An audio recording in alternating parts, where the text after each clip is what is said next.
বায়ানি সাগীরা, আপনি দোয়া করেন, দেখবেন আপনার দোয়ার কারণে আপনার সন্তান আপনার জন্য দোয়া করছে। আপনাকে আল্লাহ যেন এমন সুযোগ করে দেয়, এমন কুলাঙ্গার সন্তান যেন আমাদের সন্তানগুলো আল্লাহ না বানায়। সবাই বলেন আল্লাহুম্মা আমিন।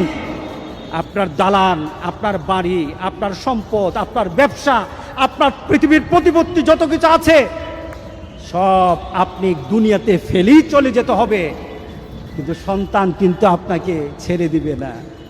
সন্তান আপনাকে ছেড়ে দিবে না। ভালো সন্তান রেখে যাবেন, কবরে শুয়ে শুয়ে আপনার সন্তানের দোয়া পাবেন। খারাপ সন্তান রেখে যাবেন, কবরে বিপদ বিপদ বিপদ চলতেই থাকবে। আল্লাহ আমাদের সবাইকে হেফাজত করুক, আমিন বলি।